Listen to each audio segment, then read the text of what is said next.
Hello friends, today I'm going to be reading you a book about a famous artist named Andy Warhol.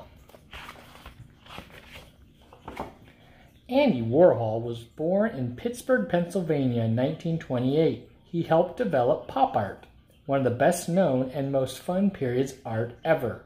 Andy Warhol also became one of the most famous artists ever. He may have been the first and only art superstar. Andy Warhol's best-known paintings and prints are usually brightly colored. They have simple, strong shapes that really stand out. Andy often showed things that were a popular part of everyday modern life, like supermarket products and rock stars. The name pop art comes from the word popular. When people first started seeing pop art, many of them were shocked. They couldn't believe that serious artists would make sculptures and pictures of such ordinary objects. But pop art artists like Andy Warhol, Claes Oldenburg, and Roy Lichtenstein were just doing what artists have always done. They were creating art about things that were important or familiar to their everyday lives. Andy Warhol had a natural talent for art. His mother encouraged him and even helped him with his drawings when he was little. She was a pretty good artist too. At an early age, Andy started having some strange medical problems. First, he started feeling nervous and shaky a lot. Then, for some reason, he started to lose his skin color. Andy was becoming paler all the time. His mother insisted he spend a lot of time resting in bed. Andy enjoyed taking time out to rest. He colored, he read his favorite comic books, and listened to the radio. He especially liked reading movie magazines. Andy always loved movies. He dreamed about the exciting and glamorous lives of his favorite movie stars. Andy, darling, would you like to rest up a little more with some of my brownies or go to school today? Oh, I guess I'll stay home. Andy showed so much interest in art school that his teachers suggested he take weekend art classes at the nearby Carnegie Museum of Art. Andy met other talented kids there. Some of them were from rich families. For the first time, Andy saw how wealthy people lived. He imagined how nice it would be to have lots of money. Bye, Andy. See you next week. Wow, maybe someday I can get a car like that. Bye. Even though Andy's family never had much money, Andy's father managed to save enough to send his son to art college. After Andy graduated from high school, he studied design and illustration at the Carnegie Institute of Technology. While he was there, he developed unusual art style. He drew his subject in pencil and then went over the pencil lines in ink. Then, before the ink dried, Andy pressed his picture down onto a clean sheet of paper. This gave him a really neat blotted line look. After Andy graduated from art college, he went to New York City to look for a job. Because he had very little money, he carried his drawings and artwork around in a brown paper grocery bag. After showing his work to a lot of different advertising agencies and magazine publishers, Andy finally got lucky. An art director at Glamour magazine asked Andy to do some drawings of shoes to illustrate a story. Andy was thrilled. Not only was he going to make some money, but shoes were one of Andy's favorite things to draw. Okay, kid, I don't have much time. Let's see what you can do. Darn, I must have grabbed the wrong grocery bag again. Later on, Andy did a whole series of ads for big shoe stores in New York and even made some fun shoe drawings for himself. He kept using his blotted line method and everyone thought his illustrations were really original and great. His blotted line art seemed to have an energy to it, almost like it was dancing around the page. Andy kept getting more and more jobs, and before he knew it, he was making lots of money. Finally, Andy was able to move into a nice big apartment. By this time, Andy's father had died, and his mother decided to move in with him. Andy was getting more work all the time.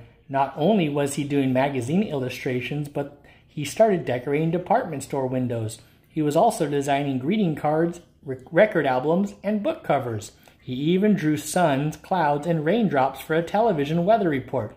Andy had so much work now that he sometimes asked his friends to help him finish things up. Andy's mom often did hand lettering for his illustrations. Andy was becoming one of the busiest and wealthiest illustrators in New York City. When he found time to relax, Andy often went to the movies and art galleries. During this time, Andy saw the work of two artists that really impressed him. Jasper Johns and Robert Rauschenberg were doing new and exciting things with painting and sculpture. Both of these artists had also done department store window displays like Andy, but now they were becoming famous for their more serious artwork. Andy Warhol decided it was time for him to become a serious artist too. Even though Andy's dream of making lots of money was coming true, there was still something he wanted more than anything else in the world.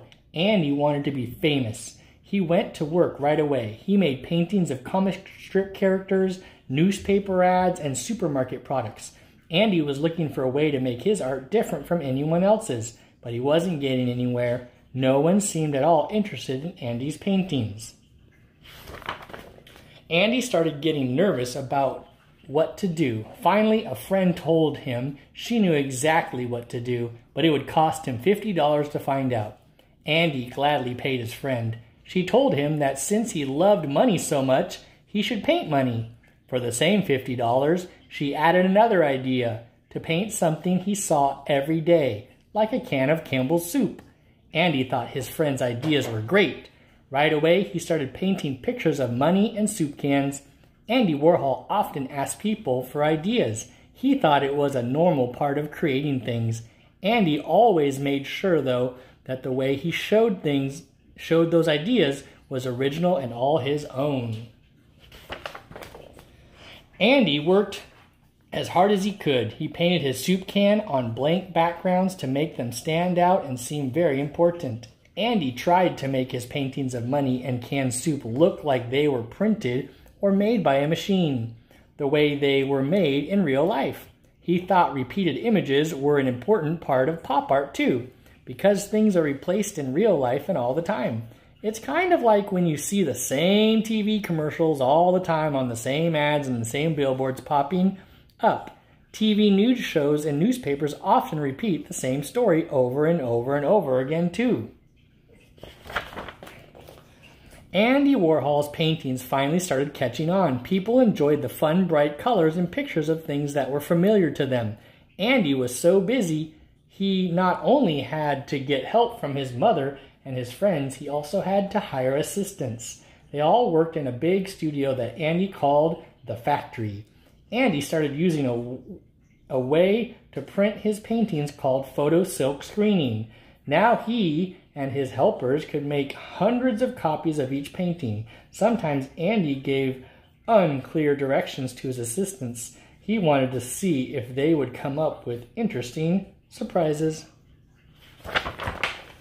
Andy Warhol went on to make paintings and prints of all kinds of popular subjects. For a while, Andy stopped painting and started making movies of everyday events like Sleep, which showed a man sleeping for 6 hours. Empire showed the same view of the Empire State Building for 8 hours, and Eat showed a man eating a mushroom for 45 minutes. Andy's movies got a lot of attention and are considered an important part of art and film history. Andy Warhol's life was filled with excitement. He always was in the news for one reason or another. By the time he died in 1987, he was a wealthy and famous artist, just what he had always hoped to be. Thanks for listening.